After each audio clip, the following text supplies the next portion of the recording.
Hello ನಮಸ್ತೆ students, welcome back to anti clock coaching academy. ಇದು DDCOನ ನೆಕ್ಸ್ಟ್ ಪಾರ್ಟ್ ಅಂದರೆ ಮಾಡ್ಯೂಲ್ 4th ಮಾಡ್ಯೂಲಿಂದ ಒಂದಿಷ್ಟು ಕ್ವಶನ್ಸನ್ನು ಕೊಡ್ತಾ ಇದ್ದೇನೆ. 4th ಮಾಡ್ಯೂಲಿಂದ ನಾನು ಕೊಡ್ತಾ ಇರೋ ಕ್ವಶನ್ಸ್ ಓನ್ಲಿ 6 ಕ್ವಶನ್ಸ್. ಇದು ಪ್ರೀವಿಯಸ್ 3 ಇಯರ್ಸ್ ಕ್ವಶನ್ ಪೇಪರ್ನ ತೆಗೆದಿದ್ದೇನೆ. ಅದರಲ್ಲಿ ನಿಮಗೆ ರೆಗ್ಯುಲರ್ ಸೆಮ್ ಎಂಡ್ ಎಕ್ಸಾಮ್ ಇದು ಇದೆ ಪ್ಲಸ್ ನಿಮ್ಮ ಮೇಕಪ್ ಎಕ್ಸಾಮ್ ಇದು ಇದೆ, ಪ್ಲಸ್ ಮಾಡಲ್ ಕ್ವಶನ್ ಪೇಪರ್ ಇದು ಇದೆ. ಟೋಟಲ್ 7 ಕ್ವಶನ್ ಪೇಪರ್ಸನ್ನು ತೆಗೆದು ನಾನು ಇದನ್ನು ಮಾಡ್ತಾ ಇದ್ದೇನೆ, ವಿಡಿಯೋನ ಮಾಡ್ತಾ ಇದ್ದೇನೆ. This is very very very important. And 4th module ಇಷ್ಟೇ ರಿಪೀಟ್ ಆಗಿರೋದು, ಹೆಚ್ಚಿನ ಕ್ವಶನ್ ಪೇಪರಲ್ಲಿ ಇಷ್ಟೇ ರಿಪೀಟ್ ಆಗಿರೋದು. ಸೊ ಲಕ್ಕಿಲಿ ನಿಮಗೆ ಇದಿಷ್ಟರಲ್ಲೇ ಬಂದರೆ 20ಗೆ 20 100% ತೆಗಿಬೋದು. ಬಟ್ 15 ಅಂತೂ ಪಕ್ಕಾ ಫಿಕ್ಸ್, ಗ್ಯಾರಂಟಿ ತೆಗಿಬೋದು. ಯಾಕಂದರೆ ನಾನು ಯಾವುದೇ ಕ್ವಶನ್ ಪೇಪರ್, ಇವನ್ ಮಾಡಲ್ ಕ್ವಶನ್ ಪೇಪರ್ಲ್ಲೂ ಅದನ್ನೇ ಕೇಳಿದ್ದಾರೆ, ಲಾಸ್ಟ್ 3 ಇಯರ್ಸ್ನ ಕ್ವಶನ್ ಪೇಪರ್ಲ್ಲೂ ಕೂಡ ಅದನ್ನೇ ಕೇಳಿದ್ದಾರೆ. ಸೊ ನಾನು ಎಲ್ರಿಗೂ ಹೇಳ್ತಾ ಇರೋದು 4th module, 3rd 4th 5th module ತುಂಬ ಈಸಿ ಇದೆ. ದಯವಿಟ್ಟು ಇದನ್ನು ಫಸ್ಟ್ ಕಂಪ್ಲೀಟ್ ಮಾಡ್ಕೊಳ್ಳಿ. 3rd 4th 5th 3rd ಮಾಡ್ಯೂಲನ್ನು ನಾನು ಆಲ್ರೆಡಿ ಹಿಂದಿನ ವೀಡಿಯೋದಲ್ಲಿ ಹೇಳಿದ್ದೇನೆ. ಓಕೆ, ಸೊ ಅದನ್ನೊಂದು ಜಸ್ಟ್ ಒಂದು ಗ್ಲ್ಯಾನ್ಸ್ ಮಾಡಿದೆ ನಾನು. 3rd ಮಾಡ್ಯೂಲನ್ನು ಜಸ್ಟ್ ಇದು ಮಾಡ್ತಾ ಇರೋದಷ್ಟೇ. ಒಂದು ಈ ಯಾವುದು operation performed by a computer ಮತ್ತು explain basic operation concepts between processor and memory, ಇದು ತುಂಬ ಇಂಪಾರ್ಟೆಂಟ್. ಆಮೇಲೆ X = A × B + C * D, ಇದು very very important. Addressing concepts very important, ಅದನ್ನು 100% ಕೇಳ್ತಾರೆ. ಅದು ಬಿಟ್ಟರೆ ಸೀಕ್ವೆನ್ಸ್ ಇದು ಕೊಡ್ತಾರೆ ನೋಡಿ, A + B. Memory communication already ಆಗಿದೆ. C = A + B, ಇದು ತುಂಬ ಇಂಪಾರ್ಟೆಂಟು. ಬಿಗ್ ಎಂಡಿಯನ್ ಮತ್ತು little endian, this is very very important. ಅದು ಬಿಟ್ಟರೆ ನಿಮಗೆ ಟೈಪ್ಸ್ ಆಫ್, ನಾನು ಹೇಳಿದ್ದೇನೆ ಅನ್ಕೊಳ್ತೇನೆ, ಟೈಪ್ಸ್ ಆಫ್ ಇನ್ಸ್ಟ್ರಕ್ಷನ್ ತುಂಬ ಇಂಪಾರ್ಟೆಂಟ್ ಆಗುತ್ತೆ. ಓಕೆ, ಸೊ ಅದಿಷ್ಟನ್ನು ಕಂಪ್ಲೀಟ್ ಮಾಡ್ಕೊಳ್ಳಿ. ಅದಾದಮೇಲೆ ಉಳಿದದ್ದನ್ನು ಮಾಡ್ಕೊಳ್ಳಿ. ಉಳಿದಿದ್ದರಲ್ಲಿ ಯಾವ್ದು ನಾನು ಹೇಳಿದ್ದೆ, byte address big endian little endian ಆಗಿದೆ. ಅದು ಬಿಟ್ಟು ನಿಮಗೆ ಯಾವುದು processor clock, performance equation, clock rate, ಇದರದ್ದು ಒಂದೊಂದು ಮಾರ್ಕಿಗೆ ಕೇಳ್ಬೋದು. ಒಂದು 4 ಇದನ್ನು ಕೊಟ್ಟು ಒಂದೊಂದು ಮಾರ್ಕಿಗೆ ಇದನ್ನು ಕೇಳ್ಬೋದು. This is very important. Okay, so ಇದನ್ನು ನಾನು 3rd ಮಾಡ್ಯೂಲಿಂದ ಆಲ್ರೆಡಿ ಹೇಳಿದ್ದೇನೆ. ಈಗ ನಾನು ಹೇಳ್ತಾ ಇರೋದು 4th module. Okay, 4th module very very important students. ನಾನು ಹೇಳ್ತೇನೆ ನೋಡಿ, ಪ್ರೀವಿಯಸ್ ಇಯರಿಂದ ನಿಮ್ಗೆ ಏನಿಲ್ಲ ಅಂದ್ರೆ 100ಅಲ್ಲಿ ಒಂದು 70+ ಮಾರ್ಕ್ಸಿಗೆ ಗ್ಯಾರಂಟಿ ಬರುತ್ತೆ. ನಿಮಗೆ ಲಕ್ಕಿದ್ರೆ 90+ಗೂ ಬರ್ಬೋದು, ಅಥವಾ 100 ಬರುತ್ತಂತ ನಾನು ಹೇಳೋದಿಲ್ಲ. ಕೆಲವು ಟೈಮ್ ಏನಾಗುತ್ತೆ, ಸ್ವಲ್ಪ ಡಿಫ್ರೆಂಟಾಗಿ ಕೇಳ್ತಾರೆ. ಒಂದು 10 to 15 ಮಾರ್ಕ್ಸ್ ಆದರೂ ಡಿಫ್ರೆಂಟಾಗಿ ಕೇಳ್ತಾರೆ, ಅದಂತೂ ಗ್ಯಾರಂಟಿ. ಬಟ್ 75+ ಅಂತೂ ಗ್ಯಾರಂಟಿ ಬರುತ್ತೆ. ಓಕೆ, ಸೊ ಇದು ನಾನು ಪ್ರೀವಿಯಸ್ 3 ಇಯರ್ಸ್ ಕ್ವಶನ್ ಪೇಪರ್ನ ತೆಗೆದು ಪ್ಲಸ್ ಮಾಡಲ್ ಕ್ವಶನ್ ಪೇಪರ್ನ ತೆಗೆದು ನಿಮ್ಗೆ ಹೇಳ್ತಾ ಇರೋದು.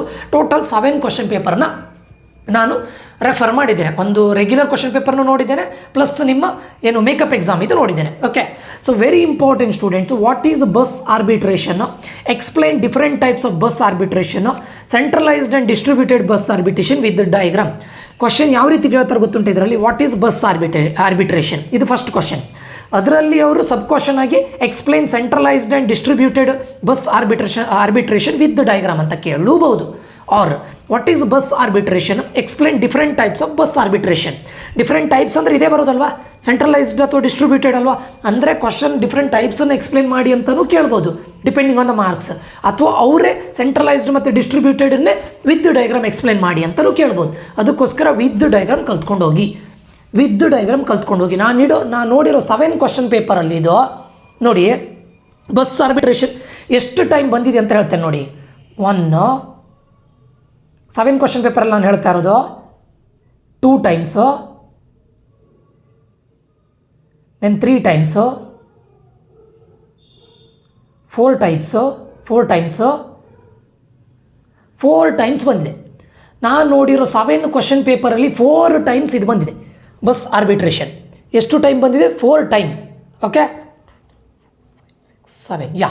So very very important. Okay, so ಯಾವುದೇ ಕ್ವಶನ್ ಪೇಪರ್ ನೋಡಿದ್ರು ಅದರಲ್ಲಿದೆ. What is bus arbitration, explain different types of bus arbitration ಅಂತ ಕೇಳ್ತಾ ಇದ್ದಾರೆ. ಅಥವಾ what is bus arbitration, explain centralised and distributed bus arbitration with diagram. ಅಷ್ಟೇ. ನೀವು ಟೈಪ್ಸನ್ನು ಕಲ್ತ್ಕೊಂಡ್ರೆ ಅದರಲ್ಲೇ ಇವೆರಡು ಬರೋದಲ್ವಾ, ಏನು ಡಿಫರೆಂಟ್ ಏನಿಲ್ಲ ಅಲ್ವಾ. 1ನೇದು. 2ನೇದು, what is cache memory, different mapping functions used in cache memory. This is very very very important. What is cache memory, different mapping function used in cache memory.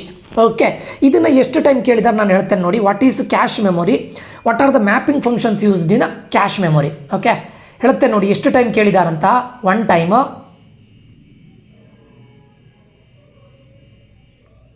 2 time, 3 times, 4 times ಕೇಳಿದ್ದಾರೆ. ಇದನ್ನು ಕೂಡ 4 times ಕೇಳಿದ್ದಾರೆ. ಇದನ್ನು 4 times ಕೇಳಿದ್ದಾರೆ, ಇದನ್ನು 4 times ಕೇಳಿದ್ದಾರೆ. ಈ ವರ್ಷನೂ ಕೇಳೋ ಚಾನ್ಸಸ್ ವೆರಿ ವೆರಿ ಹೈ ಇದೆ. Okay, next draw a neat diagram for memory of a memory hierarchy in a computer system ಅಂತ ಬರೆದು discuss the variation of size, speed, cost per bit in the hierarchy. ಇದು ಕೂಡ ತುಂಬ important.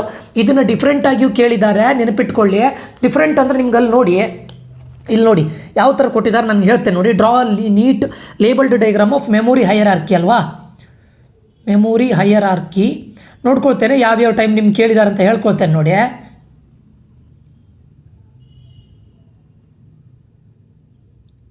ಒಂದು second students,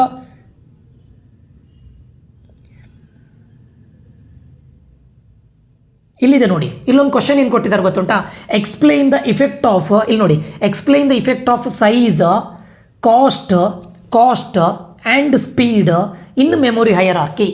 question directly ಇದು ಕೇಳಲಿಲ್ಲ. Draw neat labelled 10 ಮಾರ್ಕ್ಸಿಗೆ ಕೊಟ್ಟಿದ್ದಾರೆ. ಇದನ್ನು draw neat label diagram of memory hierarchy ಅಂತ ಕೊಡಲಿಲ್ಲ. ಏನು ಕೊಟ್ಟಿದ್ದಾರೆ? Explain the effect of size, speed, cost per bit in the memory. ಇದು ಕೇಳಿದ್ರು 10 ಮಾರ್ಕ್ಸಿಗೆ ಕೇಳ್ತಾರೆ. ಆಯಿತಾ? ಒಂದು ಟೈಮ್ ಈ ರೀತಿ ಕೇಳಿದ್ದಾರೆ, ಇನ್ನೊಂದು ಟೈಮ್ ಯಾವ ರೀತಿ ಕೇಳಿದರೆ ಹೇಳ್ತೇನೆ ನೋಡಿ.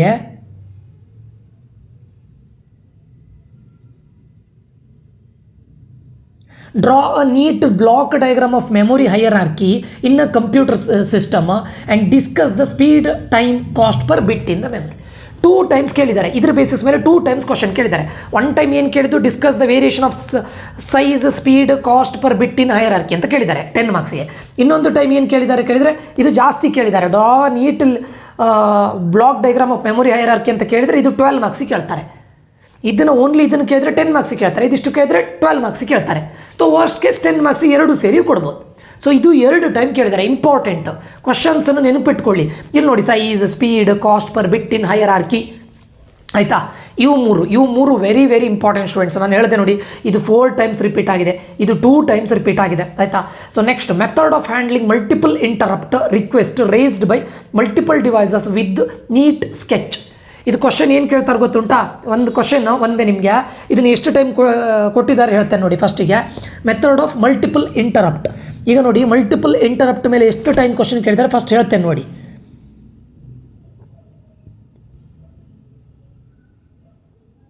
ಒನ್ ಟೈಮು ಮಲ್ಟಿಪಲ್ ಇಂಟರಪ್ಟ್ ಬಗ್ಗೆ ನಾನು ಹೇಳ್ತಾ ಇರೋದು.